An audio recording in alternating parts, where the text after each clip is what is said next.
हाय जय जगन्नाथ मुझे खुशी मुझे पूर्व वीडियो कि मंजार दुईटी रेसिपी बनैकी देखापी मुझे बर्तमान मंजार दुईटी रेसिपी बनैकी देखेबी।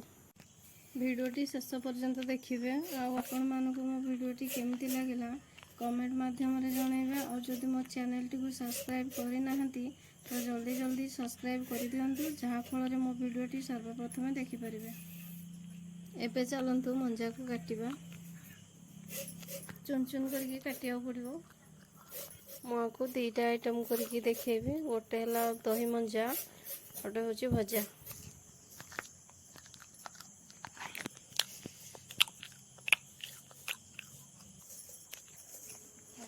मुझे हलदी पकई तेल पकई कारण हलदी पकई मंजाटा ब्लैक हेनी आउ तार जो नसी अंश थाए अठा लगे बोली मुझे तेल पकई बेलारे थिबा मंजा मु भजा पाई रेडी करछि।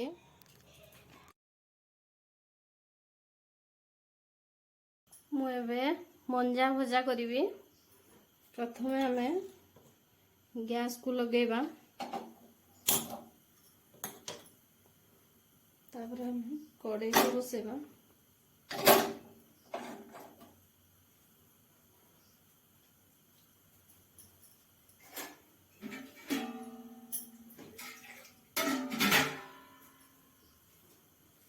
कड़ाई रे हमें पानी दबा मंजा देखिए से अनुसार पानी दबा।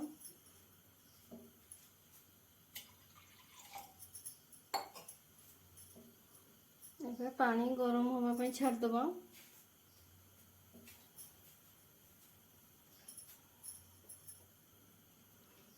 एबे पानी अल्प अल्प गरम हो गलानी मुझे बाटिकी रखी अदा रसुण सोरिष आ पियाज कंचा लंकार पेस्ट मुझे पकेबी।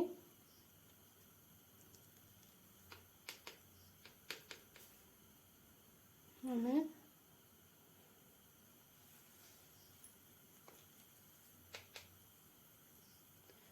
2 चामच सोरिष पेस्ट पकेबा।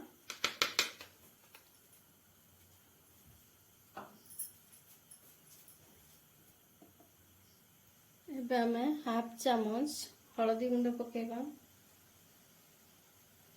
गोटा जीरा बाटी नथिली सेति पई एठी गोटे चमच जीरा गुंड पकोची।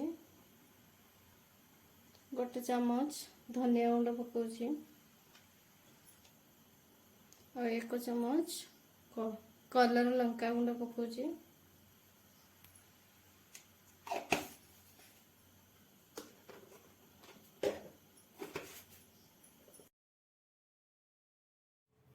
मंजार परिमाण नहीं कि मुझे लुण पकेबी।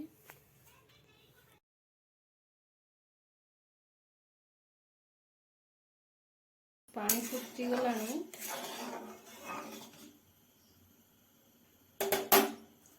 हमें काटिकी रखी मंजा को एबे पकेबा।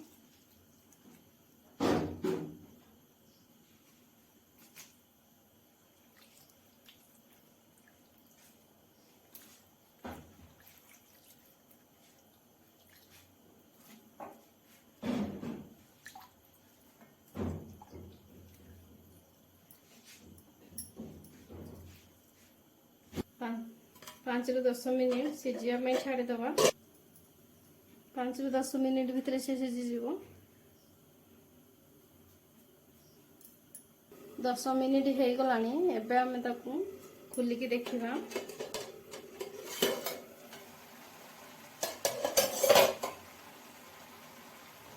एबे पानी ड्राई हो जाइए।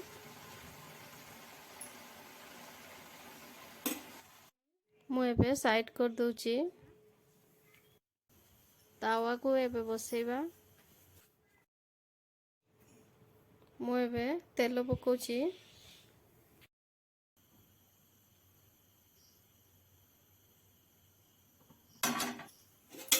तावा गरम हो जाइए। बफा जाइथिबा मंजा को सेथिरे पकेकी भाजीबा।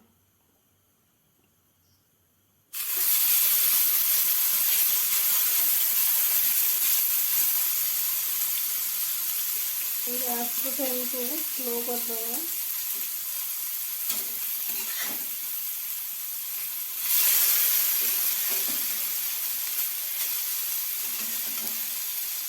ଏକାଥରେ ତ ହେବନି, ମୁଁ ଆକୁ ଦୁଇଥର ବି ଭାଜିବି।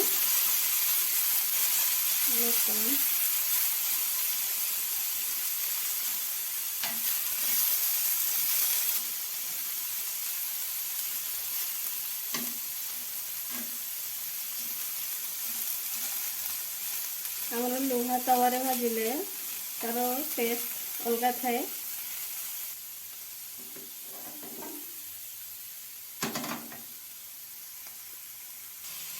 ମଞ୍ଜା ସିଝି ଯାଇଛି ତ ଆମେ ତାକୁ ପୁଣି ଦେବାନି।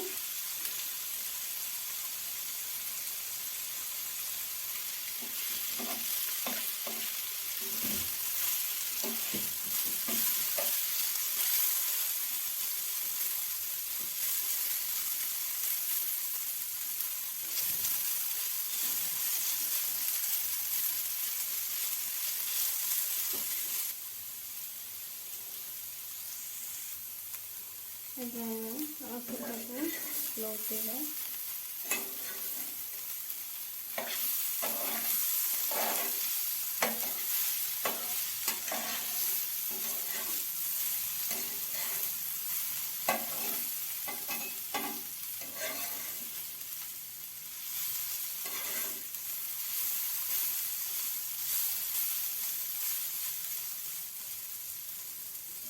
ଟିକେ ଲାଲ ହବା ପାଇଁ ଆମେ ଛାଡ଼ିଦେବା।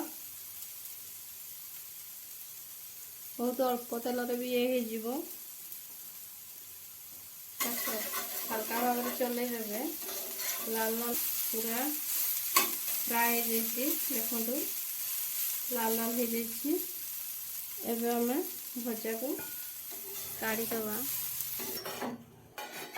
ଏବେ ପ୍ରସ୍ତୁତ ହେଇଗଲା ମଞ୍ଜା ଭଜା। ଏହା ପରେ ମୁଁ ଦହି ମଞ୍ଜା କରିକି ଆପଣମାନଙ୍କୁ ଦେଖେଇବି। ସେତିକି ପର୍ଯ୍ୟନ୍ତ ଆପଣମାନେ ୱେଟ୍ କରିକି ଥାଆନ୍ତୁ।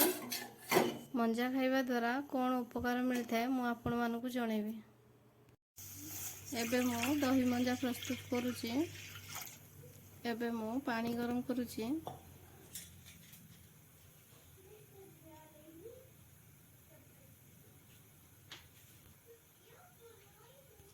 ବ୍ଲାକ୍ ନ ଦେଖାଯିବା ପାଇଁ ମୁଁ ଏବେ ହଳଦୀ ଅଳ୍ପ ଟିକେ ପକାଉଛି।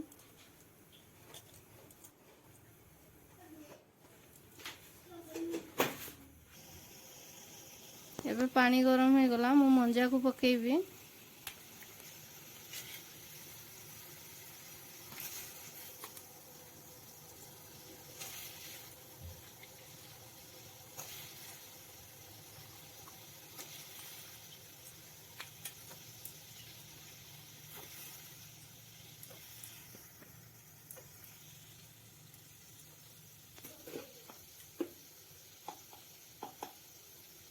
ଟିକେ ଲୁଣ ପକାଉଛି।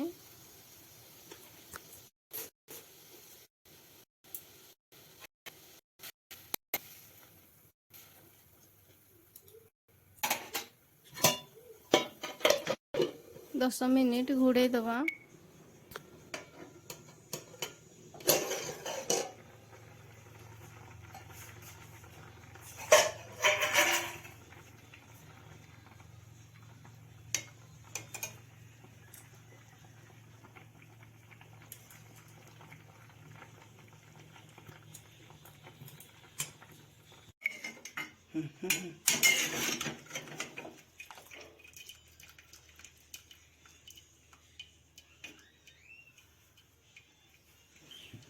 ଏବେ ସିଝି ଯାଇଛି, ବାହାର କରିକି ତାକୁ ଅଲଗା ରଖିଦେବା।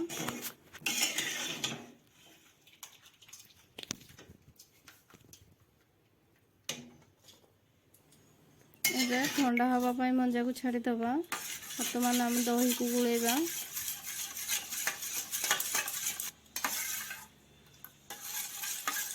ଦହି ବହଳିଆ ଅଛି, ତାଠୁ ଅଳ୍ପ ଟିକେ ପାଣି ଦେବା।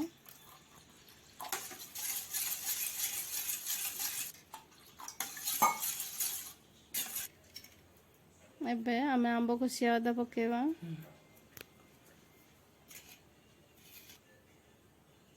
ବିଟ୍ ଲୁଣ ଟିକେ ପକାଇବା। ତାପରେ ଆମେ ତାକୁ ଗୋଳେଇବା।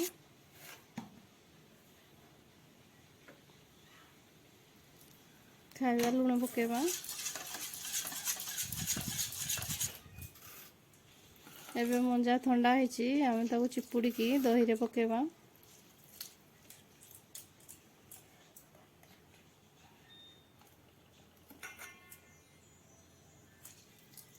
ଭଲସେ ଚିପୁଡ଼ିବା ଯେମିତି ପାଣି ନ ରହିବ। ଏବେ ଛୁଙ୍କ ପାଇଁ ଆମେ ପଞ୍ଚଫୁଟଣ, ରସୁଣ, କଞ୍ଚା ଲଙ୍କା, ଶୁଖିଲା ଲଙ୍କା, ଆମ୍ବ କଷିଆ ଅଦା, ଭୃଷୁଙ୍ଗା ପତ୍ର, ପିଆଜ ନେଇଛୁ। ଏବେ ତେଲ ପକେଇବା। ପଞ୍ଚଫୁଟଣ ପକଉଛି, ଭୃଷୁଙ୍ଗା ପତ୍ର ପକଉଛି,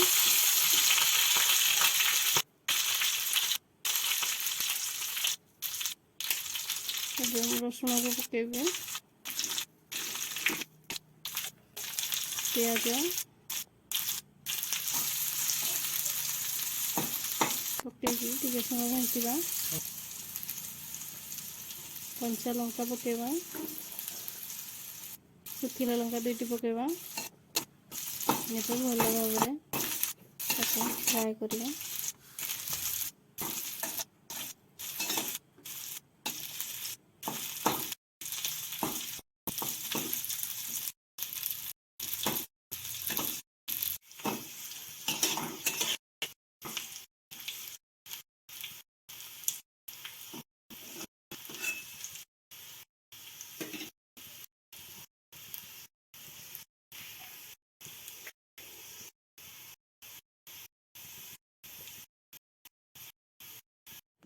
କଲର୍ ପାଇଁ କାଶ୍ମୀରୀ ଚିଲି 1 ଚାମଚ ପକେଇବା। ଅଳ୍ପ ଟିକେ ଆମ୍ବ କଷିଆ ଅଦା ପକେଇବା।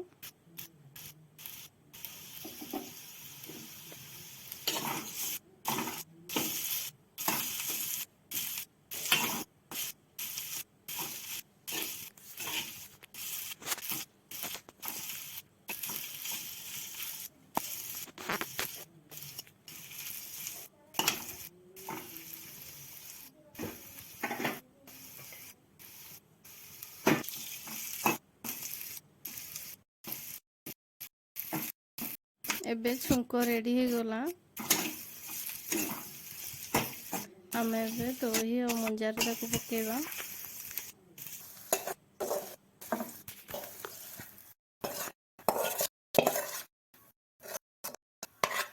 ଏବେ ଚାମଚ ସାହାଯ୍ୟରେ ତାକୁ ଗୋଳେଇ ନେବା।